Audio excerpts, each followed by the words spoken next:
1921-2021. Kinti Nyamvukama Miasalu Kiatata Mwanda Velela Vanza. Awa va présenter Bino, papa président, il y a Sénat, na papa président, il y a Assemblée nationale. Nazali pour interpeller bango kosenga bango na lombango likambo nazali kosenga ya te date ya le 6 avril ekota na mikolo oyo ekobanda kozala férié. Que vive les 100 ans de l'église kimbangiste. Esika moko te oyo bato basangana ezanga kobimisa mbuma. Bato mibale misatu soki basangani eloko moko ekozalaka na kati na bango mpe ekosala ete basangani ezala na bolamu ezala na mabe. Bato bakosanganaka mpona kosala mobulu ndakisa na mboka na biso Kongo lokola bakuluna mpo bakanga likambo esika bango bakende kobebisa bakosanganaka bayokani kasi na mabe. Nde bango bazali modele te ya kolanda na vie. Bato mpe balingi komema likambo ekende liboso bakosanganaka na bomoko lolenge bakolobaka soki olingi kokende okoma mbangu esika ozali kokende kende yo moko. Mais soki olingi okoma na kimia esika oyo ozali kokende zala na bato. Potango okei yo moko okei mbangu omeli mpe mosuki na nzela. Mais soki ozali na bato nzela na yo ekozala ya kofungwama. Bayilo poto balobi les chocs d'idées jaillit la lumière. Esika bato bapesanaka makanisi ya ndenge nyonso nde ekobimisaka mbuma. Mbote batata bamama balandi ya Culture Kimbangu biso tozaka na esika okabana bino yango lelo boye totombeli bino banso boye malamu lokola ezali momesano na biso tokobeta masolo banso boye malamu.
Awa musala na biso pesa na Culture Kimbangu ezali ya kotalisa lolenge esika nyonso doctrine oyo nyonso ezali na trait na kombo ya tata Kimbangu na doctrine kimbangiste nde musala biso tokosalaka kolanda pe kopanza sango. Tata Simon Kimbangu kyanga ntango nyonso kolembaka te kopesa biso mateya oyo topesaka bino na Culture Kimbangu soki tolobaka tolanda maloba ya tata mokonzi ya bule ezalaka mpona kopermettre na biso moto na moto azongisaka conscience na ye ete tango ekokia komibatela na molimo. Tata Simon Kimbangu kyanga ni lelo liteya oyo apesi na biso tolanda maloba ya tata mokonzi ya bule tokutanasi.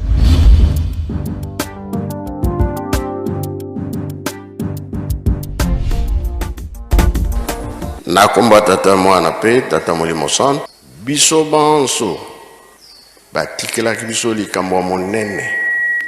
na kati na lingomba tosalela tata nzambe totosa po tolonga mokolo wana. Ntango oyo tozali ezali ntango ya tata molimo santo, bato mingi bazelaka koya tata molimo santo, kasi mpo na biso bandimi toyebi ke tata molimo santo ayaki kati na biso. Koya tata molimo santo pai mosusu te awa na Congo na mboka Nkamba. Botami awa asali misala na ye awa kokangama na ye pe awa akei. Biso tomonaki te me tokola toyokaki tondimaki. Yango totiki mabe tolandi tata molimo santo. Tomoni bapapa na miso te biso mingi balakisi biso nzela oyo tokolongela. Akei alobi biso tokei. Alobi bake kobongisela biso makambo botonga Yerusalemi. Likambo yango toza ko néglige yango te. Tokola tondimaki tozali kotonga Yerusalemi. Kambo nene batikelaki biso nde yango wana. Na 5 mois awa na Nkamba batata balobaki na biso makambo ebele oyo ezali ke tobunga nzela te pe tobebisa te bonzambe tosimba yango makasi oyo ezali ntango na biso. Tosimbi bonzambe makasi ntango na biso bango mpe bakobosa na biso te.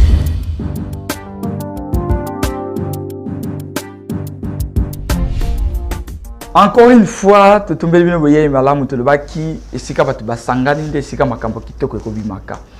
Toyambi mpo na bino moto oyo boyokaka mingi lelo boko découvrir ye tobengaka ye JDK moto na mbongo. JDK moto na mbongo lelo tozana ye awa na kati ya Kiltiri Kimbangu na Kinshasa précisément. Donc un Congolais de moins en France, un Congolais de plus na République démocratique du Congo na Kinshasa na tango po tozana ye JDK moto na mbongo. Génération SKK yeba bien ke cordon na yango tokobeta nde masolo na yango papa JDK moto Mode papa Jack esengoze bisha ko yamba yo vraiment na base awa tokutana pena na ville Kinshasa yambo santé na yo ndenge nini? Ouais, santé na très bien ndenge moni ngai surtout que le roi na uti Kamba donc super fort. JDK lingelo banini to bandana wana JDK lingelo. Oh JDK batu ba okamwa JDK effectivement JDK eli diminutif a komonanga batu ba okamwa nini ngai papa Diangenda yemo tapesa nga kombo na ye apesa nga kombo na ye Diangenda Kuntima Joseph Anthony. Ah bon. Diangenda Kuntima Joseph Anthony. Donc JDK. Alors tant on a au Kinshasa awa na musala ponga ali comptable de formation. Na musala na mutu fazala na diminutif a komo na yi. Yanga bakataki JDK. Yango petikala libela JDK. Donc na ba signalisation na musala na sala izaka JDK. Mais tant que yo lobi na ngai JDK mutu na mbongo bato bakatana mbongo non mbongo wana nde eza bongo nanga voilà mbongo oyo lobeli wana eza bongo nanga pour comprendre que quand c'était to yambi millionnaire awa mbongo wana eza bongo nanga ndenge balobaka bamukili balobaka bongo muke na yele voilà donc ngai na li mutu ya kriaka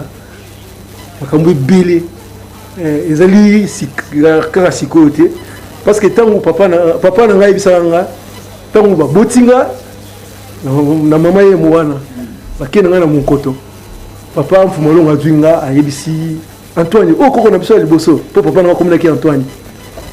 abi na papa mfumalongo makambo nyonso ikoya na ye ya malamu na ya mabe. Donc lelo lokona na likambo ya vie na ngai te na résumé ka ndenge wana donc na mona ya bien à pire mais lokona na za kombo wana ya pesa nga yimoko ekangika ka mendima honyoso. Génération SKK ezani. Bon, génération SKK c'est une longue histoire mais na ko résumer yango na mukuse batulinga mona génération SKK na na Facebook na page toujours na page ya Facebook kuna tochaka kaka uniquement l'actualité ya papa Simon Kimbangu Kiangani na ba voilà uniquement tochaka kutu même ya biso ngo ba membre génération Kakati donc so sali curiosité côté na page wana ko mona tochaka kaka uniquement ba photo na ye ba message na ye ya papa Simon Kimbangu Kiangani biso yango nde symbolisaka identité na biso zomon identité na biso génération Kaka alors bref likanisa la génération Kaka tozoki yango nazwaki yango na 2015 ezalaki na Nkamba situation moko ilikaki ngana mama Tétis tovivaki esalaki que mama Tétis tanga solinga so likambo wana tozwi likanisi wana ntango nazongi nango na poto na bino fona créer ce structure moko boye. Bon, ce que ça codé parce que il faut décoder information et situation mais là qui pensa nini eza nango codé te eza nango voye likambo mo ya grave te moni papa ndenge azalaka wana tokenda Nkamba ba oyo bazalaka curieux bayibi ba premier mi papa la nango mais na me référence plus na likambo na message moko ya papa Mfumalongo na oloba papa Mfumalongo papa jangenda kuntima anako loba mwana foye ba ndako ya tatano alalaka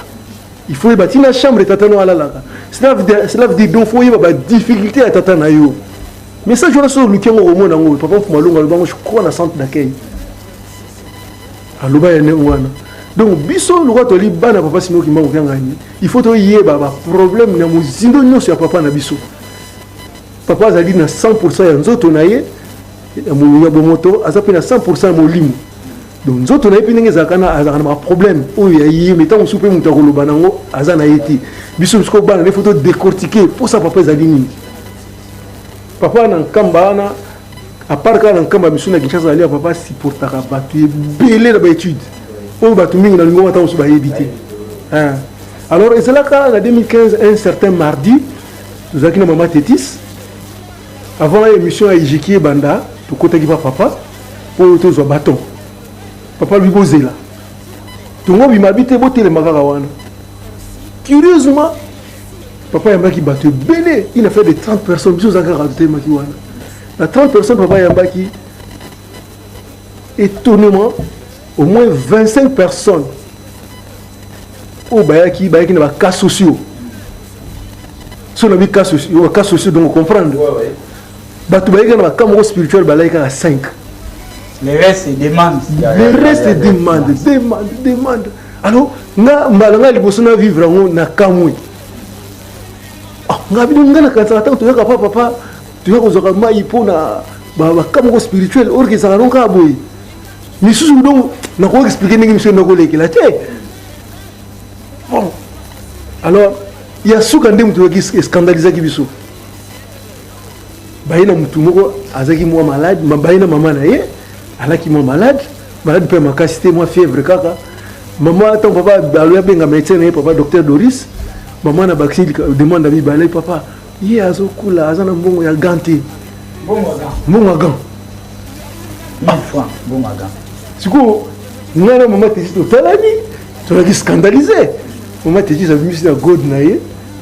bon joie yango papa tali biso kaka tant que bimina matiti nga et ça la qui choka kinga abina nga kutu wono mwana ki yaki trien a expliquer nga siko kamoko na yaki très préoccupant ya mwana moko papa sipoteka ba classe na 6 na kilo wana ya mwasi mais en fin de compte mwana ki sa papa na ki na posa na continuer à l'université papa lui nga na kuki kaka wana alors mwana ki orpheline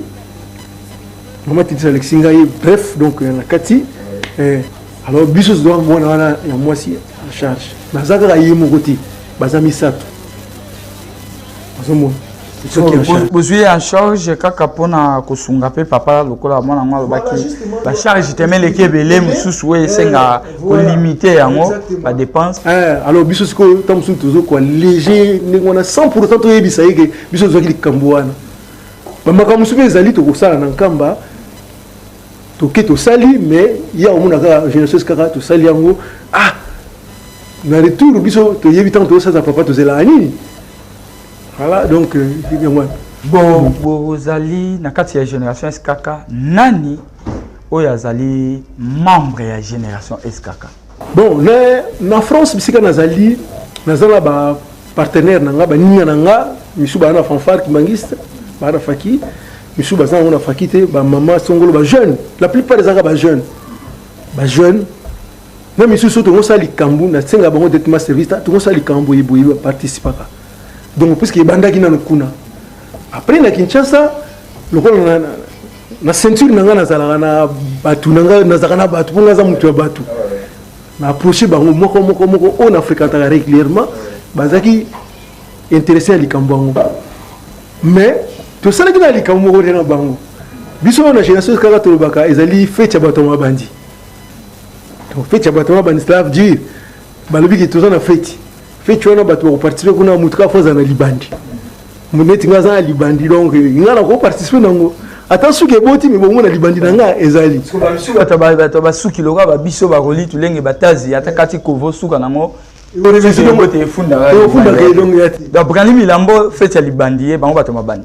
bato moko cela veut dire bato moko baza na patience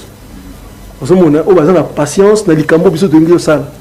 tokotala effectivement bato bakotambola na biso comportement nango attitude na bango ndenge nini kimondimi na bango nyonso totalaka ozomona tomonaki tozalaki ebele ntango tofungolaka une affaire de 30 mutu na mutu azokendeka ye moko fete soki bandi obota bato mabandi ezobota sikoyo pour l'instant awa na Kinshasa tozalika à 12 na Kinshasa awa tozalika à 12 bato baza na kati ya structure yango ya génération SKK bwaka à 12 ezali bato baza na mwa ba moyen mpona kobanda kosoutenir malheureusement na kati ya 12 wana majorité bazali ba étudiants to basilisa déjà ba université mais même le côté bandi misala te bazoya po lokola bino bosa kuna bwanda sunga bango non même pas baye mais na cadre de la génération SKK to luka les voies moyens ndenge nini kito ko ka salisa naka parce que génération SKK ezali boso to salisa naka biso na biso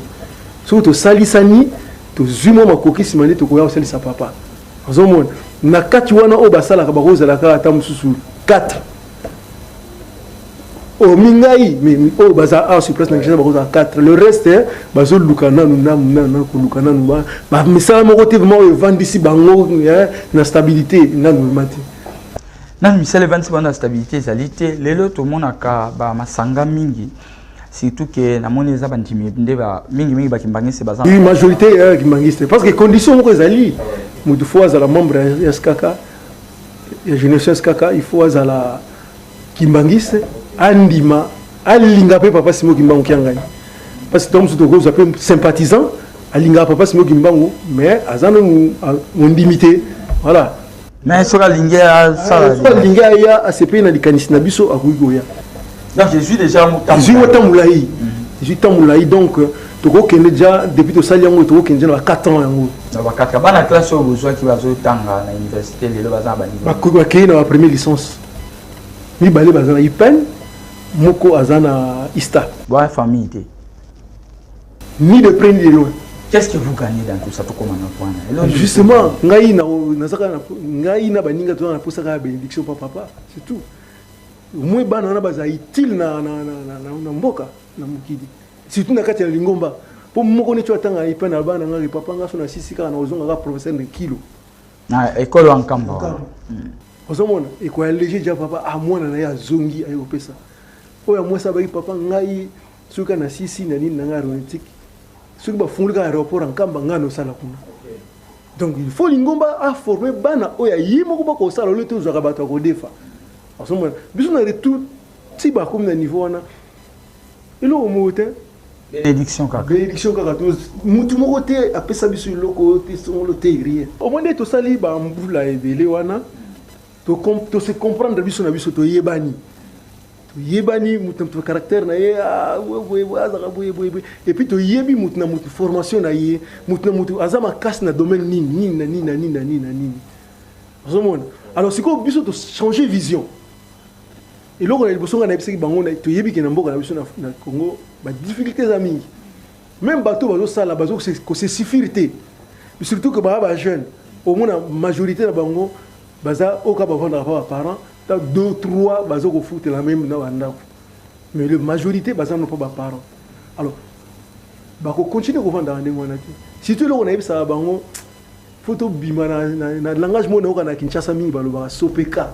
sombelanga pesanga kabelanga nalingi bango babima na vision wana ozomona c'est comme ça de changer vision na biso vision c'est comme ce qu'on dit to ko miser plus na ba capacité ya ba oyo baza na kati ya kati ya génération donc ba o batirel dans les 12 wana voilà. Donc les 12 les 12 disciples ya Jésus les gens ya JSK voilà donc to ko sala nini ce qui yo lobi que non ngai na teka na nga bilamba neti ba wax vous comprenez parce que tout ça qui ont déjà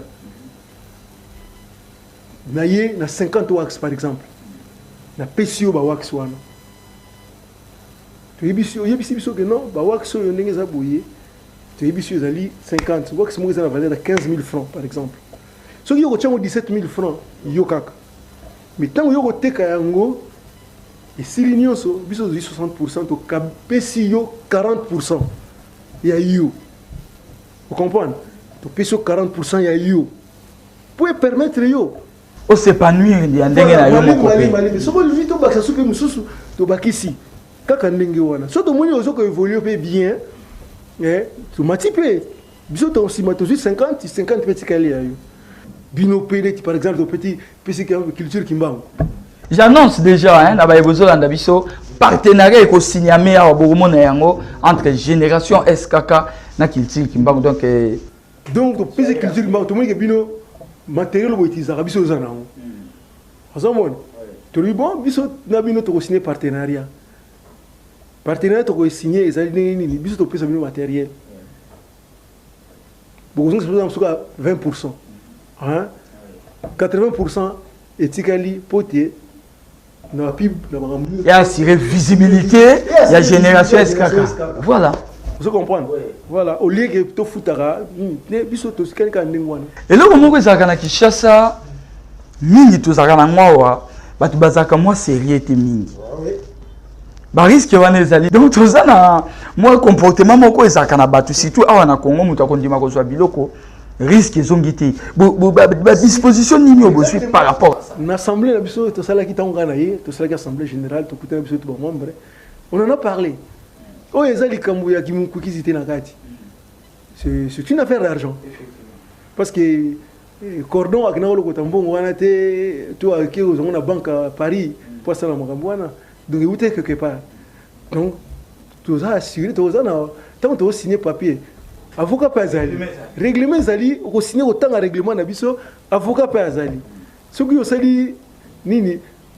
bien que bakimbangi se funda na raté mais ko s'en prendre na yo moko biso que funda na commission de discipline te parce que wana makambo ya makambo église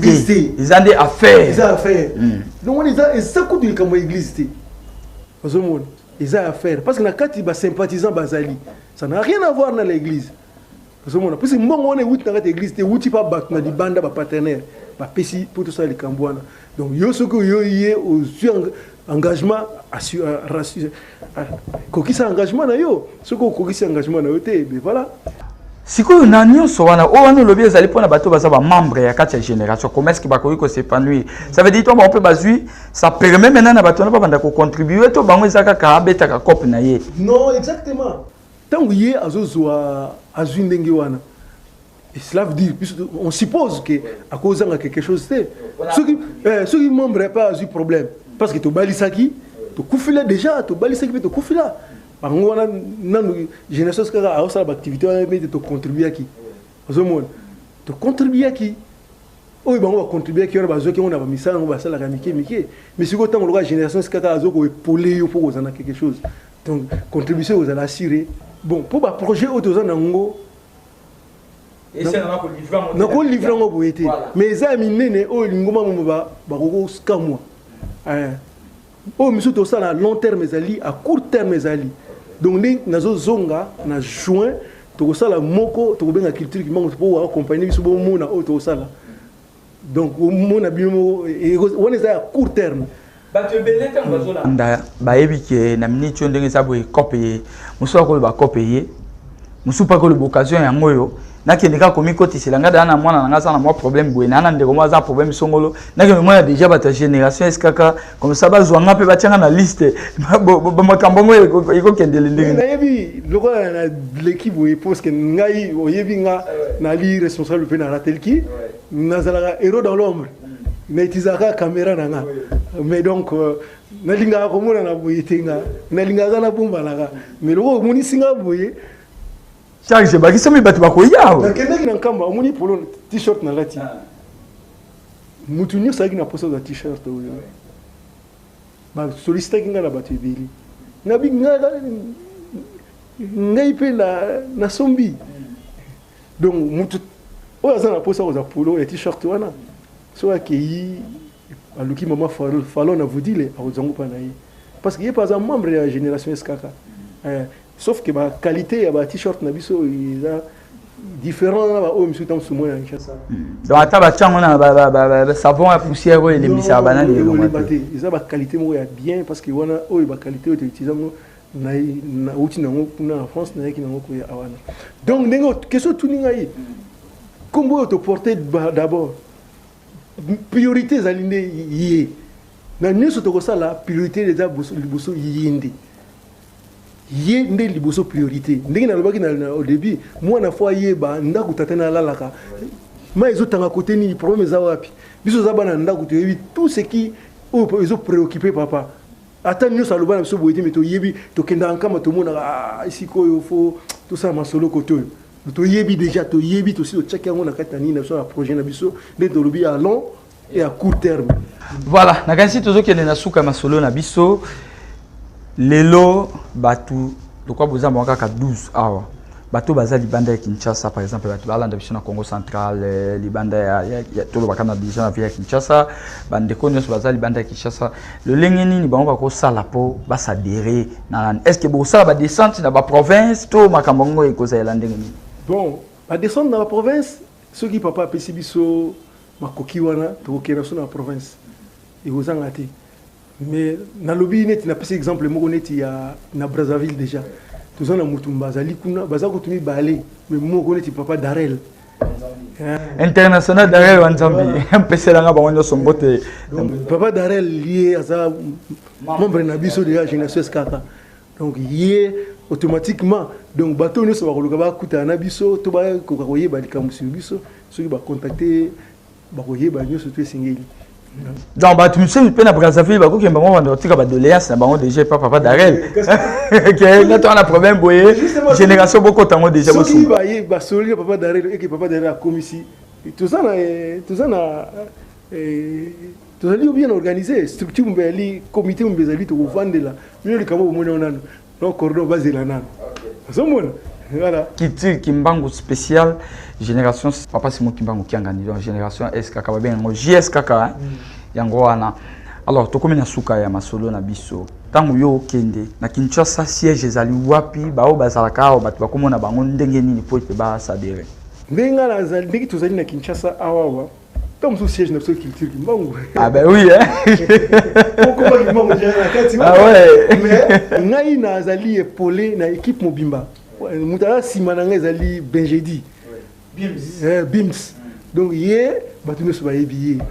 soki bakoko joye te bako benga mama Falon ko mbala mo ko benga Bims bako benga mama Nicole Mfoko mbala mo ka bengi batu kimbantseke bako luka mama Stéphanie Kassa na hôpital kimbantseke bako benga directement ali o bako ya pe na centre d'accueil bako benga Roli Vemix donc yazali donc ba wana mo baza na ceinture bazali tomona na musika olanda Kitiri Kimbangu appréciation na yo par rapport à Kitiri Kimbangu libande sika bosana po à chaque fois bochaka vidéo na bino na ligne ngai na récupérer rango na partager rango malango si on a partagé on a bazuzi pour nga mo na chaîne na ngai bazuzi 1 si on a chango kuna te na chaka directement na ni ya Ratelki France ils allaient bien ba émission na bino vraiment très bien to découvrir makambo mingi mais relax ma talent batu mo osala ba recherche bazo kende musika bazo sala ni mo ya bien Tant que tu dit immédiatement ce que nous avons na partage na commune qui c'est un plaisir na moni bon vraiment na encourager bino bo lembaté to zelate batu baya ko pesa biso moko photo banda tant que soto bandi déjà ne ndo bandi bogomo na batu na sima bakolia parce que na biso nga mchumuke bongo ebele donc voilà et puis singa likanisa.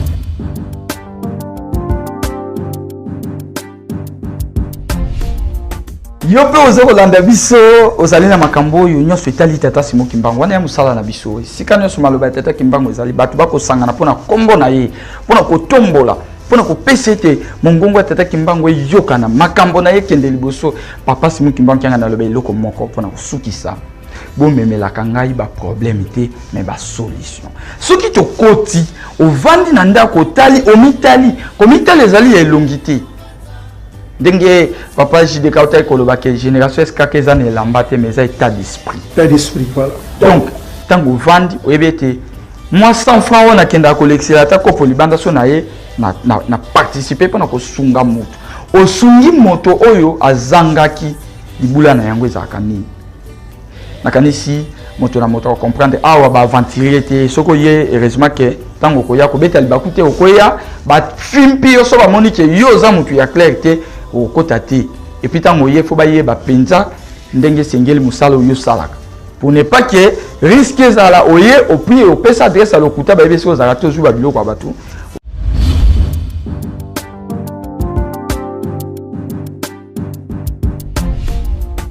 Voilà, alobaki na bino ete mikolo oyo tokozongisa makambo nyonso na esika na yango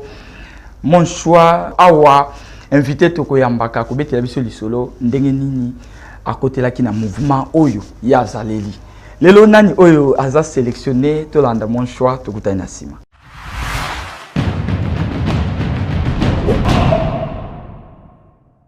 Comme Nangai, papa Moulaba Lumpongo Pius, Nazali d'abord ingénieur agronome, et puis Nalingomba, Nazali n'a pas responsabilité, mais Nako banana nous pas répondre, Namutuna Oyo Tuningai, et Kokam ça peut-être batu ebele, Nanu ba monangaite, Nakatia mouvement wana, mais Nazalaka na mouvement wana, ba responsable mususu pe baebi, mouvement Nangai Liboso. Pour nous répondre pourquoi dans le biais Liboso, Ezali MSSK. Donc pied gauche. Nakota qui nini au fait pour na kopeta moi histoire toutaka poto na bomwa na muke wana na zolinga ko banda nini école primaire. Alors to komaki na ville ya Kisangani. Mama bandi komema biso na église na ye oyo ye azalaki kosambela pokuna na poto na Allemagne lingomba ezala quitté. Alors tango azongi nde albino il faut na memaka bana na kati ya lingomba malgré papa azalaki na ye mundimité apesaki autorisation ndeko koma na lingomba to moni bao balati vert blanc tennis chapeau et sepelisaka biso. Alors batunaki mama tuni biso sikoyo ba mouvement ezali ebele bino bo sepeli na oya biso to sepeli na oyo ezaki ngana leki na ngana défunte grande sœur to bito sepeli na ba oyo balati ba ceinture le kaboye et effectivement tokotaka pe na mouvement na ba âge wana ba 5 ans 4 ans et puis grande sœur azaki na 6 ans alors tango tokoti et sali pe ke coïncidence ya malamu pape chez nous da 3 ayaki visite na RDC na église Kimbangi ayaki na Kinshasa toyebi résident chez nous da 3 na Kisangani pe résident chez nous da 3 ezali na boye na ye esengaki batu bakende koyamba ye na aéroport. Alors esalaki ke tokendaki na leki na ngai tozaki vraiment bana mike période wana ezaka chaîne moko ya télévision OZRT et mokili mobimba bamonaka biso bana mike me na kati ya mouvement ya batogo baza ba mikolo nde esalaka ke engouement ekotaka à partir de wana nde bayaki ko former JMSSK période wana donc la jeunesse ya mouvement de surveillance kimbangiste donc ebotama à partir ya biso d'ailleurs pour na ko rappeler moi muke liboso to lataki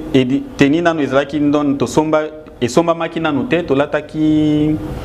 polo oyo babengaka col serré to che sentir likolo mais tango to bimaki na télévision papa moboti azaki kimbangi c'était apumbwe komona bana na esengo na télévision abi même bango siko bilamba na bango nete il faut na sombela bango teni penza bazala ndenge mususu wana balata ki yango asengaka kutire pe ayaka na ndaku donc sali pe sali libiso ba teni alors to koma kisiko beaucoup plus présentable vraiment ezala esengo mingi tango moto alati teni ya mouvement na yepe aza ko saila nzambe na ye na kati ya mouvement oyo asala.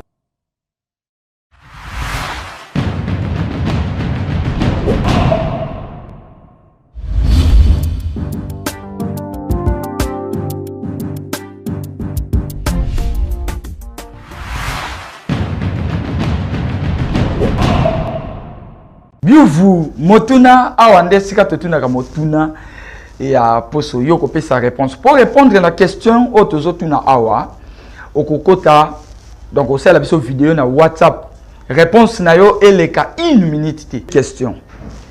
na date nini esika nini oyo papa Simon Kimbangu kiangani alobi yemoko na micro ke ngai papa Simon Kimbangu kiangani nazali molio musanto ezalaki na mboka nini soko koki ko kangata date te pesa biso kaka année na lié soko za molongi sala vidéo na WhatsApp otindeli biso eleka 1 minute te ngai papa tazilusa kweno papa Simon Kimbangu kiangani lobaka yango na 2002 na 1880 na place boye na mboka tel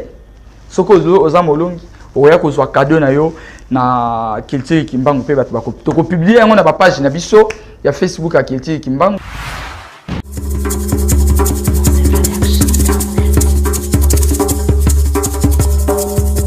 Na koma tata mwana pe tata molimo 3000 francs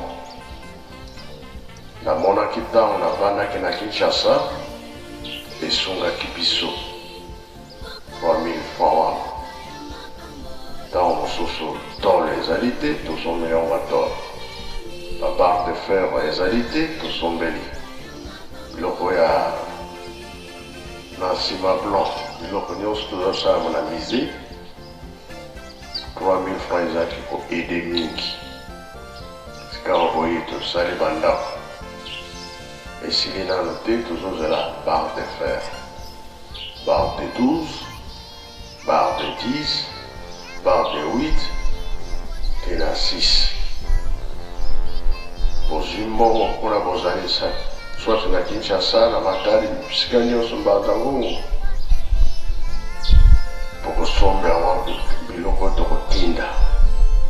eza te directement bongo ya non sika bino bozali bosalisa biso tokotindaka motuka mpona koya komema toyokani na claircir likambo po ete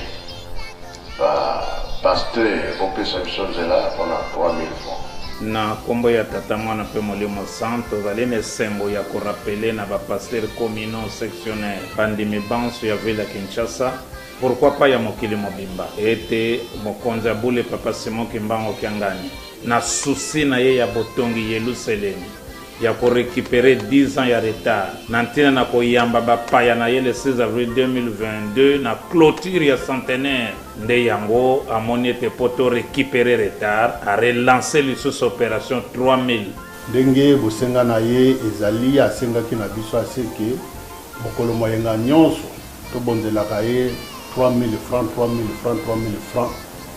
mpona ntina ya misala alobi ndenge eza kosalama na kini po ete awa epesaki mbuma malamu mpe yango eselisaki misere 3000 francs congolais ezali mpona mokili mobimba nde mpona koparticipe na opération wana ya 3000 francs ndenge tozoyoka mbela na ye ete ntango topesi ba 3000 francs wana ekoka kosunga mpona botongi Yerusalemi esomba sima esomba tole esomba barre de fer ndenge ya alobi ete vraiment na liro soki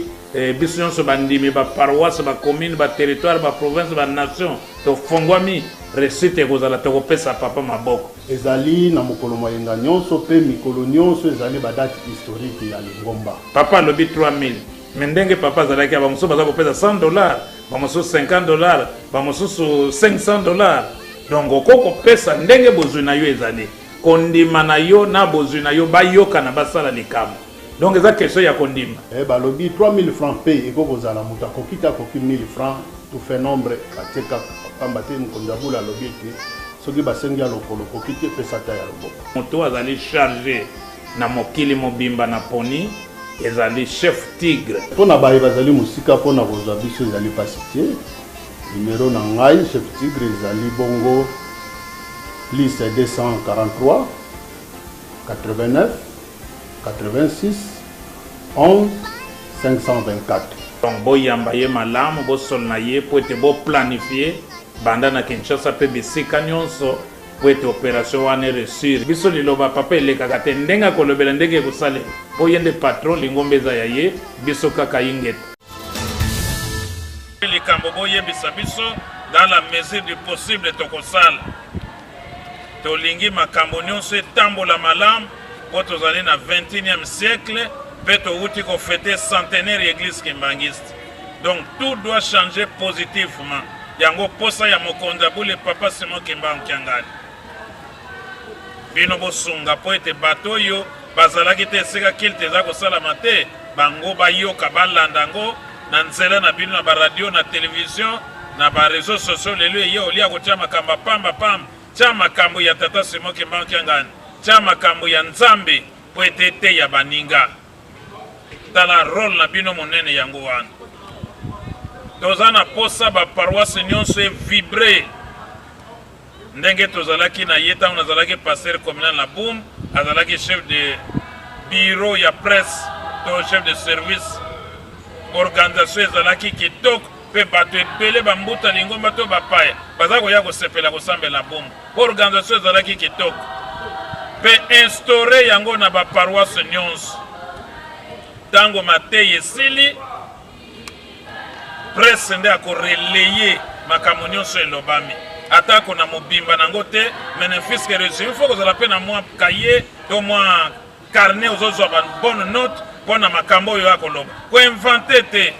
po ntango ebimi na yo ete eza fausse te yebe ete etika na mitu ya bato omemi kombo na nga François Mabila Mawila naza diacre mpe chef de division ya service à presse et information Kimbangiste dans la ville province à Kinshasa. Mais je crois merci beaucoup. Tout bien que ça papa représenter le lobby pour nous sensibiliser les membres. Les lieux qui uniquement échange n'a papa représentant n'a mantinsa into sali mais projet na biso ezali ndenge to lobaki tozo sala presque ndenge papa dange na sala ngeza pour nous accompagner d'abord l'église d'évangélisation. De natina on tozo ko attaquer na formation sur la sonorisation parce que sonorisation ezali parmi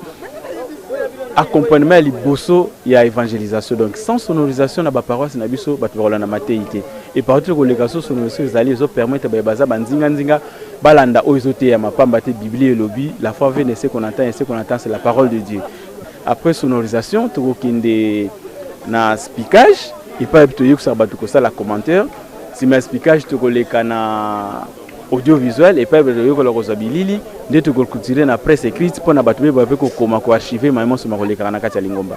tozo banda précisément na début mars awa na ville province à Kinshasa précisément na centre d'accueil pambate ba institution nyonso ville province de Kinshasa na kati ya centre d'accueil ba formation eko banda na 16h pour na ko permettre ba kendaka misala ba participer donc de 16h à 19h 3h par jour. Jean Lusikela Makanouna, directeur national de la presse et information Kimbangiste en République démocratique du Congo. Bisoba son église qui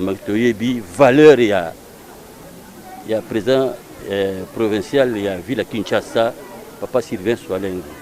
en matière ya tsitsa tu bien malamu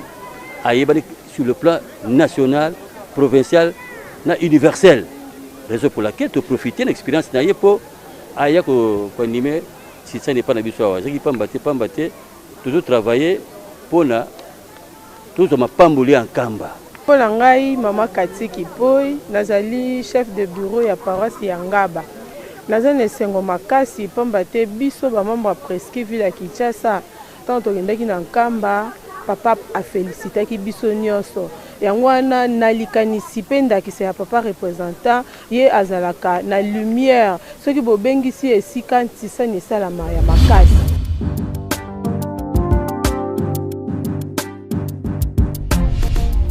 Kilti Kimbangu Musala bopesa na biso yango wana mwana musala na bino akosala kaka mpona komba tata Simon Kimbangu. Biso na bino tokutani mikolo ezali koya Kilti Kimbangu ya lelo esili. Biso na bino tokutani mikolo ezali koya chaque samedi toza na CMB DJ na 13h. Le même samedi 21h na radio télévision Kimbangiste Ratelki. Le dimanche na 9h juste, désormais 9h juste dimanche na Ratelki. Kilti Kimbangu mercredi 0h juste, toujours na radio télévision Kimbangiste. Mardi 11h juste CMB DJ. Kilti Kimbangu officiel, Nzungu ma famille ya Liziba. Kotisa, kota, s'abonner. Kuna ndesika masolo misusu na télévision ko ezakatango moke ezangite me. Kuna soko kuto découvrir makambo ya JS kama kasi na mozindo na yango. Tazidu sakweno papa na Plamedi Mr John azalaki na sima caméra. Vmix Roli Tulenge Juif Noir Simba qui réalisation Roni Dielou Kapelo Kola azalaki na biso longo. Mwana ba maman kutazo asaki azo ba chaka loboko mbala moko esi ba chaki to comprendre bango musale za nzambe to kende ka liboso to ko sala yango ajek pambu biso na bino to kote mikolo ezali ko ya soki la iso yete to monani kasi soki la iso ye ba eba kola la parce que ndana la iso na ko sitara ko tala boy na ko filmer ko tala nani alali nani alalite soki osekwi to pesi tata Kimbangu kianga ni merci mais soko sécurité et que tindaki motokuna avant. Maman El Sandombasi depuis Paris, dans le moi na Allemagne mes colonnes à Paris, na Paris mbote na pas Kolanda biso, Irlande, to moni maman Safi Lisette. Libanga le lesukeli wana. Soko tindaki motokuna avant. Au sécurité.